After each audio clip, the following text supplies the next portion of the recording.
नमस्कार, हिमाचल बुलेटिन में आपका स्वागत है। पेश है आज के समाचार। मुख्यमंत्री श्री जयराम ठाकुर ने मंडी जिले के सिराज विधानसभा क्षेत्र के दौरे के दौरान आज तहसील बाली चौकी के डाकघर मलोट के अंतर्गत वसान गांव की सौमी देवी की खराब आर्थिक स्थिति को ध्यान में रखते हुए 1 लाख रुपए की आर्थिक सहायता स्वीकृत की है। उन्होंने सौमी देवी को यह आर्थिक सहायता उनके 5 पोते पोतियों के पालन पोषण के लिए प्रदान की है। मुख्यमंत्री ने कहा कि राज्य सरकार समाज के हर वर्ग के उत्थान के लिए प्रतिबद्ध है और जरूरतमंदों को सम्मानपूर्वक जीवन व्यतीत करने के लिए हर संभव सहायता प्रदान कर रही है। मुख्यमंत्री श्री जयराम ठाकुर ने श्री नीरज चोपड़ा को टोक्यो ओलंपिक 2020 में जैवलिन थ्रो स्पर्धा में स्वर्ण पदक जीतने पर बधाई दी। उन्होंने कहा कि श्री नीरज चोपड़ा ने ओलंपिक 2020 में उत्कृष्ट प्रदर्शन कर पूरे देश को गौरवान्वित किया है। युवाओं को खेल के क्षेत्र में आगे बढ़ने में उनसे प्रेरणा प्राप्त होगी। मुख्यमंत्री श्री जयराम ठाकुर ने आज राष्ट्रीय हथकरघा दिवस के अवसर पर प्रदेशवासियों को शुभकामनाएं दी। उन्होंने कहा कि स्वदेशी शिल्प को संरक्षित करने और आत्मनिर्भर भारत बनाने की दिशा में निरंतर प्रयास किए जाने चाहिए। नमस्कार, आप सभी स्वदेशी आंदोलन से परिचित ही हैं, जो कि भारत को न केवल आत्मनिर्भर बनाने के लिए बल्कि स्वतंत्रता की लड़ाई का पहला हथियार बना। इस आंदोलन की विधिवत शुरुआत इसी दिन 1905 को कलकत्ता के टाउन हॉल में हुई थी। माननीय प्रधानमंत्री जी ने पुनः भारत को आत्मनिर्भर बनाने का सपना हमें दिया तथा 2014 में सत्ता संभालने के 1 वर्ष बाद ही 2015 में 7 अगस्त को हैंडलूम दिवस बनाने का निर्णय लिया। प्रदेश के लगभग 20,000 बुनकर व शिल्पकार इस व्यवसाय से जुड़े हुए हैं। सरकार द्वारा पिछले 4 वर्ष में ग्रामीण प्रवेश के 1,742 प्रार्थियों को हैंडलूम में तथा 1,463 को हैंडीक्राफ्ट में प्रशिक्षण दिया। उन्हें आत्मनिर्भर बनाने के लिए हैंडलूम व आवश्यक औजार भी बिना लागत के दिए।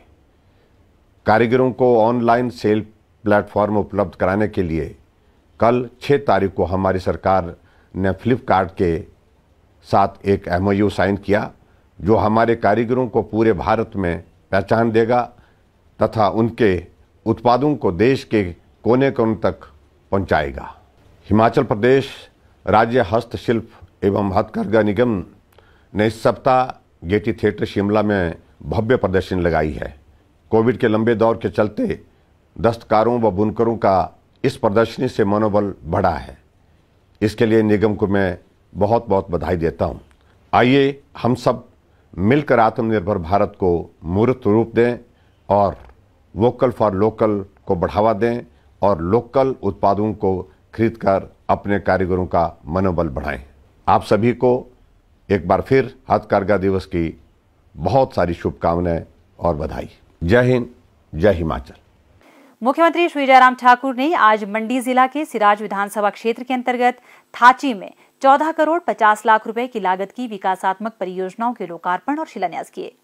श्री जयराम ठाकुर ने राजकीय वरिष्ठ माध्यमिक पाठशाला थाची में 2 करोड़ 48 लाख रुपए की लागत से निर्मित विज्ञान प्रयोगशाला भवन, थाची में 1 करोड़ 41 लाख रुपए की लागत से निर्मित लोक निर्माण विभाग की विश्राम गृह और तहसील बाली चौकी की ग्राम पंचायत थाची, पंजैण, मणि, सोमगढ़ गांव के लिए 3 करोड़ 98 लाख रुपए की लागत की उठाऊ पेयजल आपूर्ति योजना डडवास का लोकार्पण किया।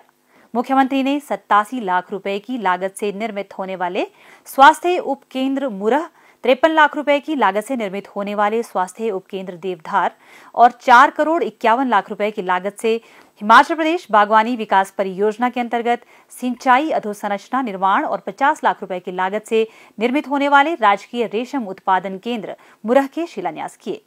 मुख्यमंत्री ने थाची में एक जनसभा को संबोधित करते हुए कहा कि इस क्षेत्र में पर्यटकों को आकर्षित करने के उद्देश्य से थाची को इको पर्यटन की दृष्टि से विकसित किया जाएगा। उन्होंने क्षेत्र में कम वोल्टेज की समस्या के समाधान के लिए थाची में 33 kV का उपकेंद्र स्थापित करने और बाली चौकी में बागवानी विकास कार्यालय तथा SMS कृषि कार्यालय खोलने की घोषणा की। उन्होंने शिल्ली, लारजी और दमसेड़ में प्राथमिक पाठशाला खोलने, राजकीय उच्च पाठशाला मणि, बग्गी, भनवास और सेरी बटवारा को राजकीय वरिष्ठ माध्यमिक पाठशाला के रूप में स्तरोन्नत करने, राजकीय माध्यमिक पाठशाला शालाघाट को राजकीय उच्च विद्यालय और राजकीय प्राथमिक पाठशाला कऊ को राजकीय माध्यमिक पाठशाला में स्तरोन्नत करने की घोषणा की। उन्होंने दीदल में पशु औषधालय खोलने की घोषणा भी की। मुख्यमंत्री ने कहा, आदरणीय मोदी जी ने पूरे देश भर के लिए आयुष्मान भारत की शुरुआत की और 22 लाख लोग हिमाचल के भी उसमें कवर हुए, जिनको 5 लाख रुपए तक का हेल्थ कवर उसके अंतर्गत दिया गया।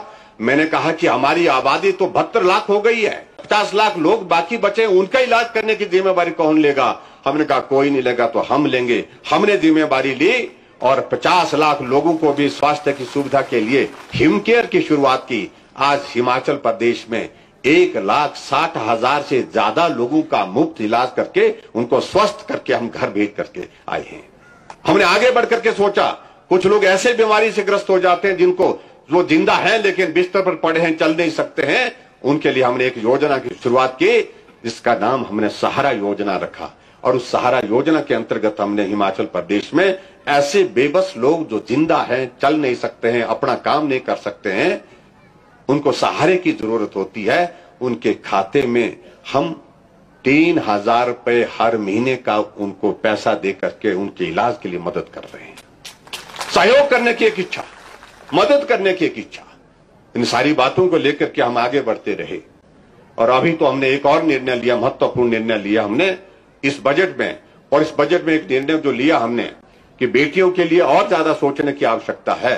बेटी हर क्षेत्र में आगे बढ़ रही है, लेकिन गरीब बेटियां जब अपने परिवार छोड़ करके दूसरे परिवार में शादी के बाद जाती है, वो जिंदगी में, उनके जीवन में बहुत बड़ा एक परिवर्तन होता है। और उस परिवर्तन में उनके एक चीज को लेकर के जरूर, जब ऐसी परिस्थितियां होती है कि अगर घर अच्छा मिल गया, घर कोई संपन्न मिल गया तो परिवार थोड़ा आराम से जो चलता है, लेकिन अगर परिवार में ऐसी स्थिति वहां पे आ जाती है तो कठिनाई बहुत आती है। और इसलिए हमने हिमाचल प्रदेश सरकार की ओर से एक नई योजना की शुरुआत अभी की है, जिस योजना का नाम हमने शगुन रखा है। जितनी ही भी बेटियां हमारी बीपीएल परिवार की हैं, चाहे वो जनरल कैटेगरी से है, शेड्यूल्ड कास्ट कैटेगरी से है, शेड्यूल्ड ट्राइब से है, ओबीसी है, जिस भी कैटेगरी से हैं, लेकिन बीपीएल गरीब परिवार से है, उनके लिए शादी के दिन जो है, कागज पूरे करने के बाद 31,000 रुपए शगुन के रूप में हमने हिमाचल प्रदेश में उन सब बेटियों को देने का निर्णय। आज मैं आप सबके बीच में ये भी कहना चाहता हूं कि थाची में सब तहसील की भी मैं घोषणा करता हूं। मैं आपके इस थाची के पवित्र प्रांगण में यहां ये भी महसूस करता हूं कि हमारा इलाका बहुत तेजी से आगे बढ़ना चाहिए, लेकिन कुछ सीमाएं हैं और उस बात के लिए हमारी प्राथमिकता है जो निर्धारित है। लेकिन मैं इतना जरूर कहना चाहता हूं कि जहां बाली चौकी हमारा पूरा तहसील का इलाका है और उसमें एक सब तहसील अब और ऐड हो जाएगी, हमारी थाची और ऐड हो जाएगी। द्रंग का इलाका, कुछ इलाका, 7 पटवार सर्कल हमारे साथ और जुड़ते हैं। इन सभी को मिला करके बाली चौकी में बहुत जल्दी सब डिवीजन भी खोलेंगे, एसडीएम का दफ्तर भी खोलेंगे। ये भी मैं आपके बीच में यहीं से ही घोषणा कर देता हूं। श्री जयराम ठाकुर ने कहा कि वर्ष 1998 में चुनाव अभियान के दौरान उन्होंने इस क्षेत्र का पैदल दौरा किया था, क्योंकि उस समय यहां सड़क सुविधा नहीं थी।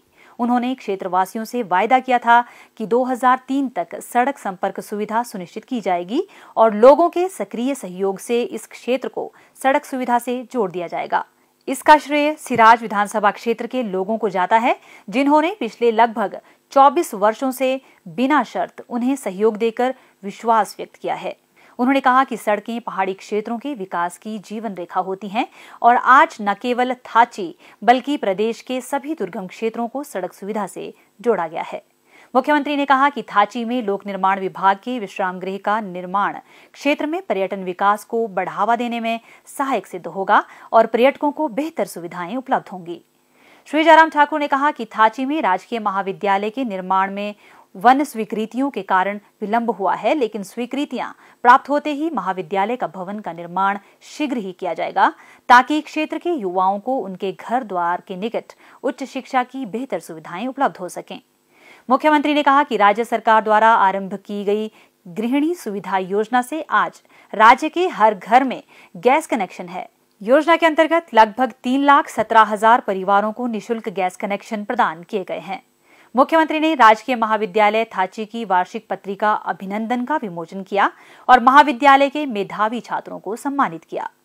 स्वास्थ्य एवं परिवार कल्याण विभाग द्वारा दोपहर 2 बजे जारी बुलेटिन के अनुसार प्रदेश में कोरोना संक्रमण की जांच के लिए आज 2,160 लोगों के सैंपल लिए गए, जिनमें से 705 लोगों की रिपोर्ट नेगेटिव पाई गई है, जबकि 1,433 लोगों की रिपोर्ट आना बाकी है।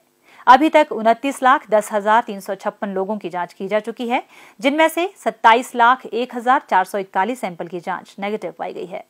प्रदेश में कुल 2,07,435 लोगों में कोरोना वायरस के संक्रमण की पुष्टि हुई है, जिनमें से 2,02,188 लोग इस बीमारी से ठीक हो चुके हैं और 1,690 व्यक्ति उपचाराधीन है। हिमाचल बुलेटिन देखने के लिए सब्सक्राइब करें YouTube channel DPR Himachal, follow करें ट्विटर @DPRHP, लाइक करें Facebook page information and public relations department Himachal Pradesh, visit करें वेबसाइट www.himachalpr.gov.in। इस अंक में इतना ही। कल फिर होगी मुलाकात। दीजिए इजाजत। नमस्कार।